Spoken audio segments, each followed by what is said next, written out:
नमस्कार, मैं हूं सत्यपाल और आप देख रहे हैं CWB हिंदी न्यूज। शक संवत 1944 विक्रम संवत 2080।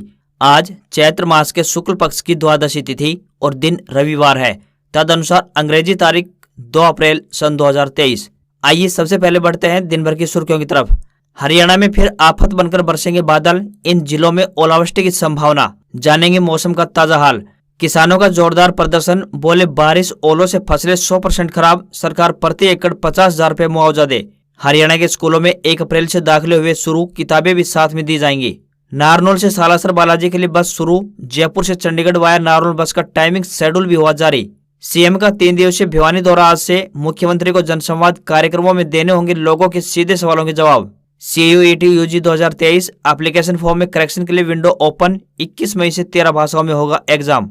IBPS ने क्लर्क मेंस परीक्षा का रिजल्ट किया जारी, अक्टूबर 2023 में होगी मेन एग्जाम। बुजुर्गों को हरियाणा रोडवेज किराए में आधी छूट के लिए बनवाना होगा पास, ऐसे करना होगा अप्लाई, बताएंगे पूरी खबर। पंजाब कांग्रेस के पूर्व प्रधान नवजोत सिंह सिद्धू जेल से हुए रिहा। सिद्धू 317 दिन बाद पटियाला सेंट्रल जेल से आए बाहर। और अब खबरें विस्तार से। हरियाणा में मार्च का महीना किसानों को खून के आंसू रुलाकर गया है। बेमौसमी बारिश और ओलावृष्टि ने जमकर तबाही मचाई है। भारतीय मौसम विभाग यानी IMD चंडीगढ़ ने हरियाणा में 3 अप्रैल के लिए एक बार फिर से येलो अलर्ट जारी कर दिया है। आज यानी 2 अप्रैल को मौसम साफ रहेगा, लेकिन रात को ही इसमें बदलाव शुरू हो जाएगा। पश्चिमी विक्षोभ के प्रभाव के कारण 3 अप्रैल को पूरे प्रदेश में हल्की से लेकर मध्यम तक बारिश दर्ज होगी। सोनीपत और पानीपत में कुछ स्थानों पर ओले गिरने की संभावना जताई है। वहीं 4 अप्रैल को GT रोड बेल्ट के अंबाला, करनाल, कुरुक्षेत्र के साथ पंचकुला व यमुनानगर में तेज हवाएं चलने और गरज व चमक के साथ बारिश या फिर बूंदाबांदी जारी रहेगी। अभी यानी 31 मार्च को रेवाड़ी, महेंद्रगढ़ की तरफ तेज बारिश के साथ ओले भी गिरे हैं। अब 3 अप्रैल को इन जिलों में आफत की बारिश फिर से होने की जानकारी मौसम विशेषज्ञों ने दी है। 3 अप्रैल को पानीपत, सोनीपत में 40 से 50 किलोमीटर प्रति घंटे की रफ्तार के साथ मध्यम से तेज बारिश और ओलावृष्टि की संभावना बनी हुई है। मौसम की वजह से प्रति हेक्टेयर 5 क्विंटल तक पैदावार घटने की आशंका कृषि विशेषज्ञों ने जताई है। नौकरी की तलाश कर रहे युवाओं के लिए अच्छी खबर है। ऑयल इंडिया लिमिटेड ने 10वीं पास कर चुके युवाओं के लिए वैकेंसी निकाली है, जिसके तहत ऑयल इंडिया लिमिटेड ने ग्रेड 3, ग्रेड 5 और ग्रेड 7 के 187 पदों पर भर्तियां निकाली है, जिसमें शामिल होने के लिए 18 साल से लेकर 35 साल तक की उम्र के उम्मीदवार ऑयल इंडिया लिमिटेड की ऑफिशियल वेबसाइट oilindia.com पर जाकर 25 अप्रैल तक ऑनलाइन अप्लाई कर सकते हैं। इस भर्ती अभियान के जरिए ऑयल इंडिया लिमिटेड में 187 पदों पर भर्ती होगी। भर्ती प्रक्रिया में सिलेक्ट होने पर उम्मीदवार को हर महीने 26,600 रुपए से लेकर 1,45,000 रुपए तक सैलरी दी जाएगी। आवेदन करने की न्यूनतम आयु सीमा 18 साल और अधिकतम आयु सीमा 35 साल निर्धारित की गई है। ऑयल इंडिया लिमिटेड में निकाली गई भर्ती के लिए 10वीं पास से लेकर ग्रेजुएट उम्मीदवार आवेदन कर सकते हैं।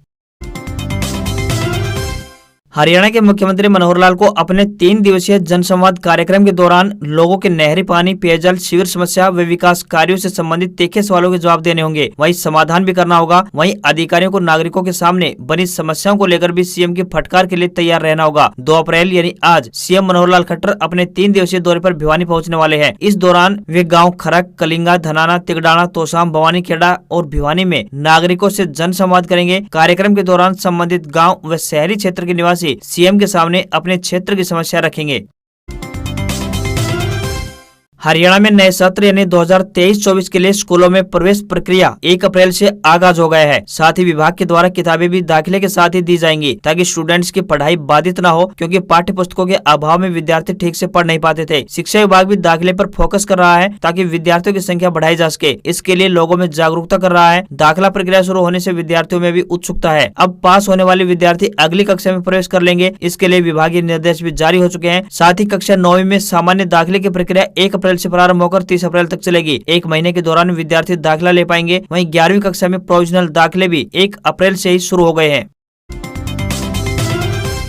हरियाणा के रोहतक स्थित PGIMS के समय में बदलाव किया गया है। 1 अप्रैल से सुबह 8 बजे से लेकर OPD शुरू हो जाएगी। मौसम में हुए बदलाव को देखते हुए समय बदला गया है। यहाँ पहुँचने वाले मरीजों को अब बदले हुए समय के हिसाब से PGI में पहुँचना होगा, ताकि समय पर वे डॉक्टर को दिखा सकें। 1 अप्रैल से चौधरी रणबीर सिंह OPD का समय सुबह 8 बजे से लेकर दोपहर 2 बजे तक का हो गया है। OPD कार्ड सुबह 7 बजे से लेकर दोपहर 1:30 बजे तक बनेंगे। वहीं लेबोरेटरी में सैंपल सुबह 8 बजे से दोपहर 2 बजे तक लिए जा सकेंगे। OPD कार्ड बनवाने की प्रक्रिया 7 बजे प्रारंभ हो जाएगी। रोहतक PGI में रोहतक के अलावा हिसार, भिवानी, झज्जर, सोनीपत, जींद, चरखी दादरी सहित अन्य जिलों से भी लोग उपचार के लिए पहुंचते हैं, जिसके कारण PGIMS की OPD में हर रोज भीड़ लगी रहती है। हजारों लोग उपचार के लिए यहाँ पहुंचते हैं। अब गर्मियों के समय के अनुसार OPD खुलेगी और समय से लोगों को पहुंचना होगा।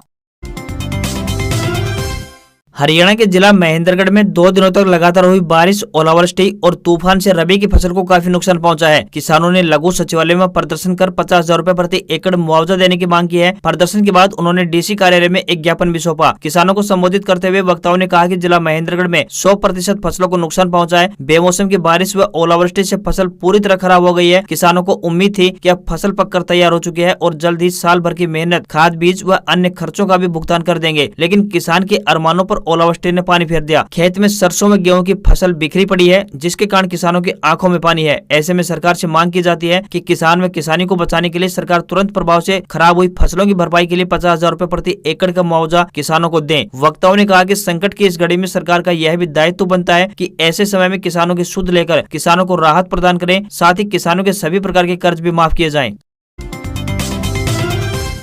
हरियाणा के हिसार में भाजपा नेता कुलदीप बिश्नोई व आदमपुर विधायक भव्य बिश्नोई ने गांव का दौरा किया। साथ ही उन्होंने ग्रामीणों की समस्याएं भी सुनी। कुलदीप ने अपने दौरे के दौरान भाणा गांव के ग्रामीणों की शिकायत पर पुलिस को उचित कार्रवाई के आदेश दिए हैं। पूर्व सांसद कुलदीप बिश्नोई एवं विधायक भव्य बिश्नोई ने कहा कि आदमपुर का चहुमुखी विकास और क्षेत्रवासियों की हर समस्या के निदान के लिए उपचुनाव में आप लोगों से वादा किया था और वह उपचुनाव के मात्र 4 महीने में ही आज हल्के के हर गाँव व मंडी में विकास कार्य प्रगति पर है। आप लोगों ने हमेशा की तरह भजनलाल परिवार का जो विश्वास उपचुनाव के लिए जताया, उसके लिए वे आपके आभारी रहेंगे और कभी आपके विश्वास को टूटने नहीं देंगे। भव्य बिश्नोई ने बताया कि पिछले 4 महीने में आदमपुर हलके में 190 करोड़ 40 लाख रुपए के विकास कार्य चल रहे हैं, जिनमें से ज्यादातर पूर्ण हो चुके हैं। हरियाणा के नारनौल शहर से राजस्थान के सालासर बालाजी धाम के लिए रोडवेज नारनौल डिपो से सीधी बस सेवा शुरू की है। नारनौल डिपो ने नारनौल से राजस्थान के पड़ोसी कस्बे पाटन के लिए भी पहली बार बस सेवा प्रारंभ की है। यह बस निजामपुर, शालोदड़ा, पंचरोता होते हुए पाटन जाएगी। इस बस सेवा के तहत नारनौल से सुबह 9:20, 11:20, 3:20 और शाम को 4:50 पर 4 बसों का संचालन किया जाएगा। साथ ही नारनौल से सालासर के लिए सीधी बस सेवा नहीं होने से लोगों को झुंझुनू जाकर बस बदलनी पड़ती थी। इसी परेशानी को देखते हुए सालासर के लिए सीधी बस सेवा शुरू की गई है, जो कि रोजाना 2:30 बजे नारनौल से सीधे सालासर, सिंघाना, चिड़ावा, बगड़ और झुंझुनू होते हुए जाएगी। रोडवेज के नारनौल डिपो से ही जयपुर, चंडीगढ़ के लिए भी सीधे बस सेवा शुरू की गई है, जो कि जयपुर से सुबह 10:30 बजे चलकर नारनौल आएगी। यह बस 2:20 पर नारनौल से चंडीगढ़ के लिए रवाना होगी, जो हाईवे 152D के रास्ते जाएगी। अखिल भारतीय कांग्रेस ओबीसी मोर्चा के राष्ट्रीय अध्यक्ष एवं पूर्व मंत्री कैप्टन अजय यादव शनिवार को हिसार में कांग्रेस के ओबीसी सेल सम्मेलन में भाग लेने के लिए पहुंचे। इन सम्मेलन में 6 जिलों के कांग्रेसी कार्यकर्ता पहुंचे। सम्मेलन के बाद मीडिया से बातचीत करते हुए जसपा नेता दिग्विजय चौटाला के बयान पर अपनी प्रतिक्रिया देते हुए कहा कि वह झूठ बोल रहा है। दिग्विजय के पास कोई सबूत नहीं है कि कांग्रेस के साथ उनकी गठबंधन को लेकर कोई बातचीत चली थी। वह खुलासा करें कि उसकी किससे बात हुई थी। दुष्यंत चौटाला को किसने रोका था? वे सीधा भाजपा के पास गए थे और उनके साथ गठबंधन किया। कैप्टन अजय यादव ने कहा कि ईडी लालू, केजरीवाल, सिसोदिया सहित विपक्ष के नेताओं के घर पर जा रही है। भाजपा के नेताओं पर ईडी की रेड क्यों नहीं पड़ती? हिसार में बीते दिन ओलावृष्टि से फसलों को नुकसान पहुंचा। शनिवार को लाडली गांव के किसान कट्टों में ओले भरकर डीसी ऑफिस पहुंचे, परंतु डीसी के न होने पर वे उसकी कोठी पर पहुंच गए। यहां भी डीसी नहीं मिले। इसके बाद कैंप कार्यालय पर मौजूद कर्मचारियों को अपना मांग पत्र सौंप गए। किसानों ने कहा कि बीते दिन ओलावृष्टि व जलभराव हुआ, जिस कारण सरसों व गेहूं की फसलों को भारी नुकसान पहुंचा है। गेहूं और सरसों की पकी हुई फसल नष्ट हो गई। ओलावृष्टि से करीब 90% नुकसान पहुंचा है। पशुओं को भी नुकसान हुआ है। हमारी सरकार से मांग है कि पोर्टल खोलें और विशेष गिरदावरी की जाए। किसानों ने बताया कि सीसवाल, मिलापुर, जाखोद, खेड़ा सहित 15 से 20 किलोमीटर के दायरे में ओलावृष्टि हुई है। डीसी उत्तम सिंह ने बताया कि बीते दिनों भारी बारिश एवं ओलावृष्टि के कारण प्रभावित हुई रबी फसलों के नुकसान से किसानों को राहत दिलाने के लिए ई फसल क्षतिपूर्ति पोर्टल 3 अप्रैल 2023 तक राज्य सरकार के द्वारा किसानों के हित में ई फसल क्षतिपूर्ति को दोबारा से खोल दिया गया है। किसान अब अपनी फसलों का पंजीकरण करवाकर क्षतिपूर्ति पोर्टल पर नुकसान को दर्ज करवाएं।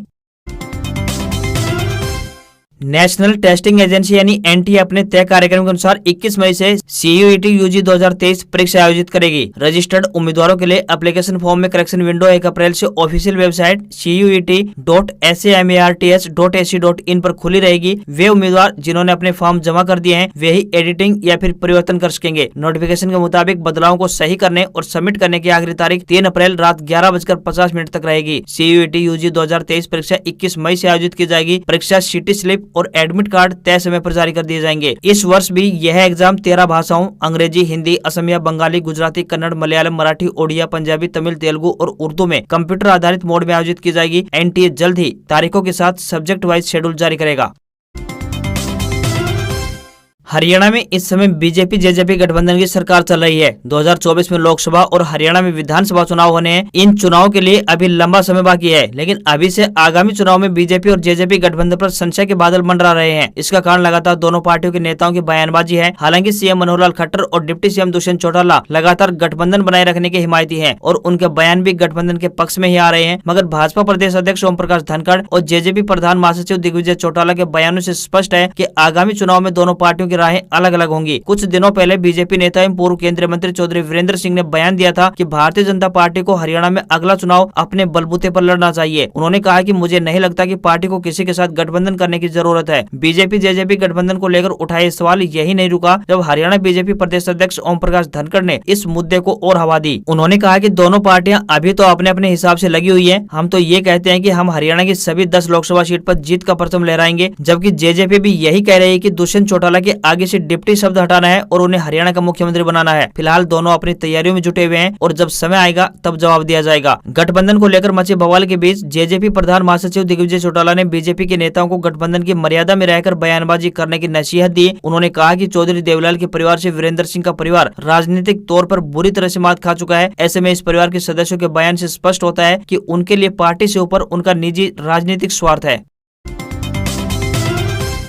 हरियाणा रोडवेज बसों में सफर के दौरान किराए में छूट पाने के लिए 60 साल या फिर इससे अधिक उम्र के बुजुर्गों को अब रोडवेज का सेंट्रलाइज पास बनवाना होगा। इसके लिए रोडवेज विभाग के द्वारा जल्दी पोर्टल तैयार किया जाएगा। बता दें कि पिछले दिनों सीएम मनोहर लाल खट्टर ने एक घोषणा करते हुए कहा था कि अब रोडवेज बसों में 65 साल की बजाय 60 साल के बुजुर्गों को किराए में 50% की छूट मिलेगी। किराए में आधी छूट पाने के लिए बुजुर्गों को पोर्टल पर अपनी जानकारी डालनी होगी। इस जानकारी के बाद जब पास बनकर तैयार होगा तो उसके बाद रोडवेज विभाग के अधिकारी उस पर अपने हस्ताक्षर करेंगे। उसके बाद बुजुर्ग आराम से सफर के दौरान किराए में आधी छूट का लाभ उठा सकेंगे। यदि घर में एक से अधिक बुजुर्ग हैं तो सभी को यह पास बनवाना होगा। बता दें कि हरियाणा रोडवेज की बसों में सफर के दौरान बुजुर्ग आधार कार्ड या फिर वोटर कार्ड दिखाकर अब तक किराए में आधी छूट का लाभ उठा रहे थे। हरियाणा रोडवेज के पोर्टल पर बुजुर्गों को अपना परिवार पहचान पत्र, आधार कार्ड सहित अन्य विवरण दर्ज करवाना होगा। उसके बाद उनका पास बनकर तैयार हो जाएगा।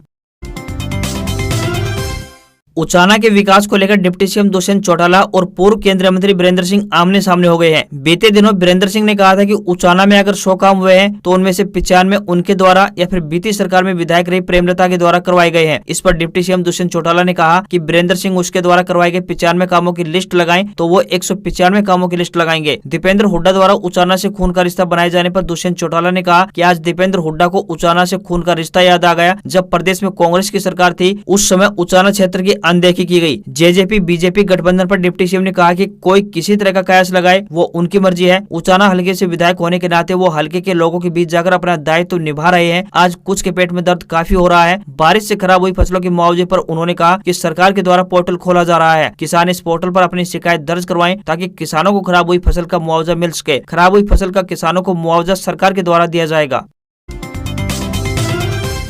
अनुसूचित जाति एवं पिछड़ा वर्ग कल्याण विभाग की ओर से सभी बीपीएल परिवारों को डॉक्टर BR अम्बेडकर आवास नवीनीकरण योजना के तहत मकान मरम्मत के लिए 80,000 रूपए की आर्थिक सहायता उपलब्ध करवाई जाती है। रेवाड़ी के डीसी अशोक कुमार गर्ग ने बताया कि इससे पहले केवल अनुसूचित जाति के ही बीपीएल परिवारों को इस योजना का लाभ दिया जा रहा था। वर्तमान प्रदेश सरकार ने योजना में बदलाव करते हुए इसमें सभी बीपीएल परिवारों को शामिल कर लिया है। योजना के तहत मिलने वाली राशि को भी 50,000 रूपए से बढ़ाकर 80,000 रूपए कर दिया है। उन्होंने बताया कि जिन परिवारों को मकान बनाए हुए 10 साल या फिर इससे अधिक समय हो गया हो तथा मकान मरम्मत के योग्य हैं तभी पात्र परिवार को इस योजना का लाभ दिया जाएगा। योजना का लाभ लेने के लिए आवेदनकर्ता हरियाणा का स्थायी निवासी होना चाहिए व उसका नाम बीपीएल सूची में दर्ज होना चाहिए। आवेदन करने के लिए प्रार्थी के पास परिवार ID, BPL ration card number, SC या BC जाति प्रमाण पत्र, आधार कार्ड, बैंक का खाता नंबर, मोबाइल नंबर, घर के साथ फोटो, बिजली बिल, हाउस रजिस्ट्री या फिर पानी बिल इनमें से कोई भी 2, मकान के मरम्मत पर अनुमानित खर्च का प्रमाण पत्र जैसे कागजात जरूरी है। आज खबरों में इतना ही। देखते रहिए CWB हिंदी न्यूज। नमस्कार।